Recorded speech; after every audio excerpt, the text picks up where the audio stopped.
Ayan, hello! Kumusta po kayong lahat? Gemini, Sun, Moon, Rising, and Venus placements, mga madam and sir. I hope na nasa mabuti po kayong kalagayan. Welcome or welcome back po dito sa Angel Francia PH Tarot. Now, sa video na to, in today's video po, alamin natin kung ano ang mga kasagutan.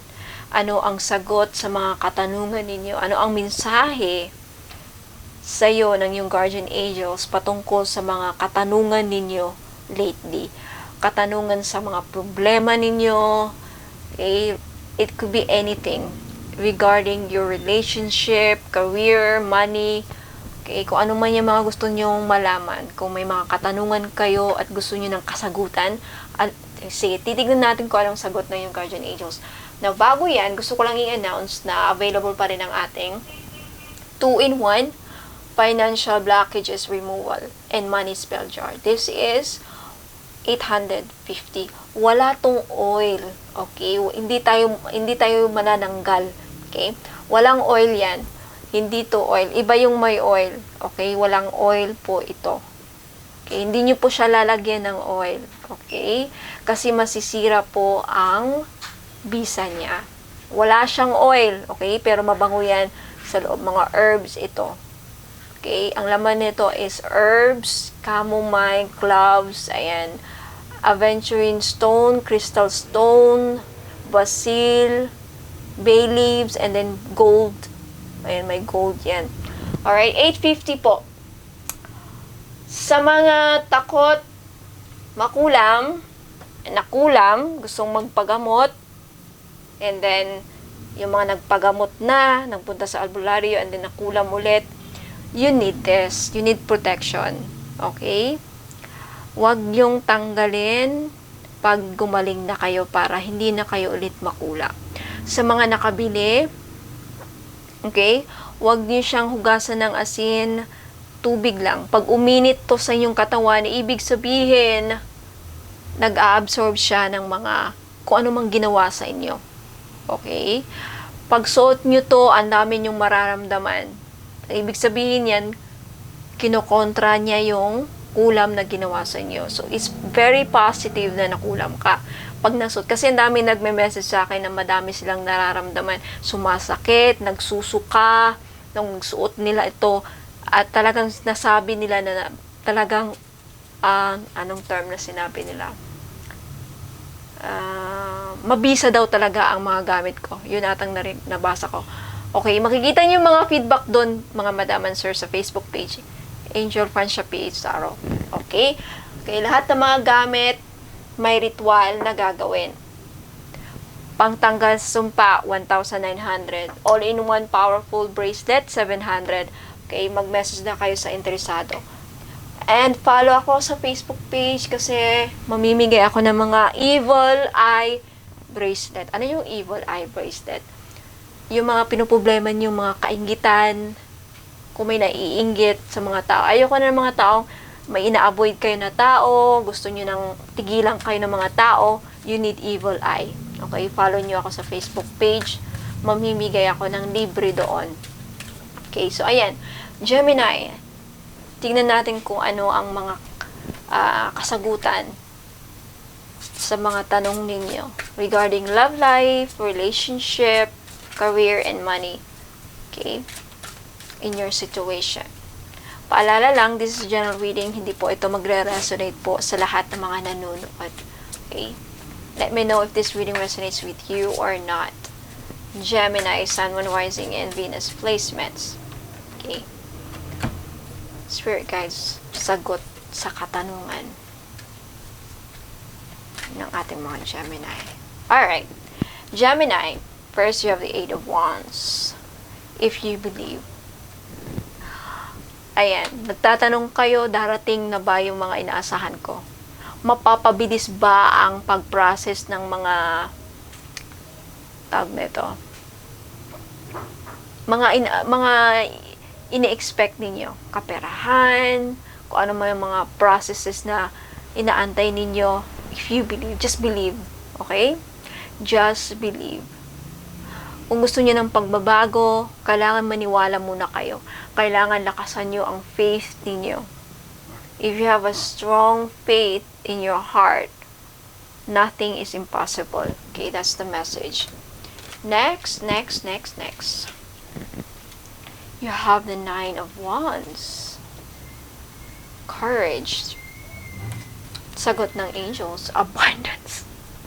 Abundance is coming to you, Gemini. Have courage, okay? Huwag kang patatalo. Huwag kang mag-give up, okay? Ma'am, pagod na ako with this Nine of Wands. Ma'am, dami kong pinoproblema. Okay, may pag-asa ba sa sitwasyon mo? Yes. Look at this abundance. Abundance is happening in your life. Okay? Have courage. Huwag mawala ng pag-asa. Don't give up. Alam ko yung iba sa inyo is madaling mapaghinaan ng loob. Madaling mahina yung ninyo. Fighting spirit ng mga Gemini minsan. Nawawala ng lakas ng loob. Kasi nga, feeling nila walang dumarating. Ayan no, abundance is coming. You just have to really believe it and mag-antay lang. Antayin mo lang Ayan Nine of Wands. Huwag kang mag-give up. Yan ang message, okay? Next, you have the Devil. You're ready. Okay? If tinatanong ninyo kung I feel like some of you Gemini, yung iba sa inyo is you are in a very abusive relationship and you're afraid to get out. You're afraid to let go of something in your life that is toxic because you're scared, natatakot ka. But you're ready to let go. You're ready to release those things, release those people in your life. Tutulungan ka na yung guardian angels para maalis sila sa buhay ninyo. Yung mga toxic, negative people in your life with the Devil, you're ready to face them, you're ready to let go. Okay? Next, you have the Queen of Swords. Remain positive. Remain positive with your goals. Okay, that's the message. Kung tinatanong ninyo, matutuloy ba yung mga plano ko? Maisasakatuparan ba yung mga plano ko with this Queen of Swords? Lahat ng mga iniisip nyo, mga pinaplano nyo sa buhay, Gemini. Yeah, it will be successful if you remain positive. The answer is, you just have to remain positive. Kung positive, you have the positive mindset, yeah, nothing is impossible. Matutuloy yan. But if you keep thinking negative, walang mangyayari. So, advice and sagot ng yung guardian angel, Gemini, is remain positive. If you have an idea, if you have goals, if you want to achieve something, you have to remain positive. Remember that. Okay? Next. Five of Wands. Away. Not the right time. Huwag makipag-away. Don't fight. It's not the right time to fight or to give up or makipagdebate. Okay? Iwasan makipag-away. You have to choose our battle. We have to choose our battle. Don't waste your energy. Okay? It's not the right time to compete. Focus on yourself right now. Focus on the things that are good in your life. Focus on the abundance. Be grateful and remain positive. It's not time for you na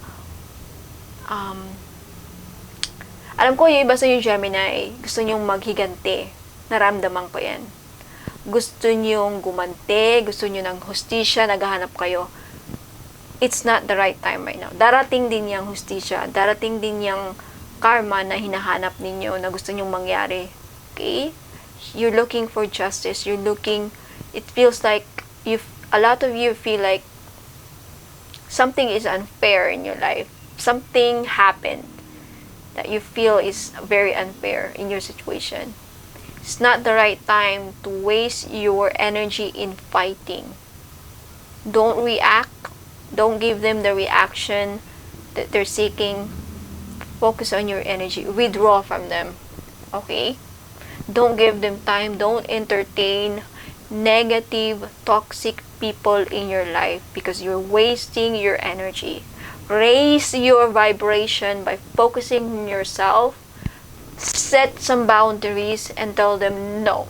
I'm not going to talk to you. I will not talk to you. I will not face you.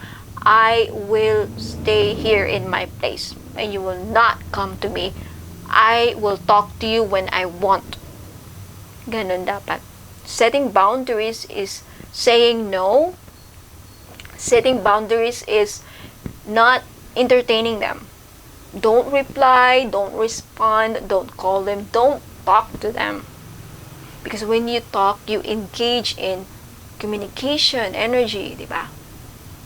So, wag ka na lang makipag-away sa ngayon. Okay? Hayaan mo ang mga angels ang lalaban para sa'yo. Alright, so Gemini, that's all I have for you in today's reading. Maraming salamat. Let me know in the comments if this reading resonates with you. Okay? Ayan, I'll see you next time. Ingat, God bless, and I'll see you next time. Paalam!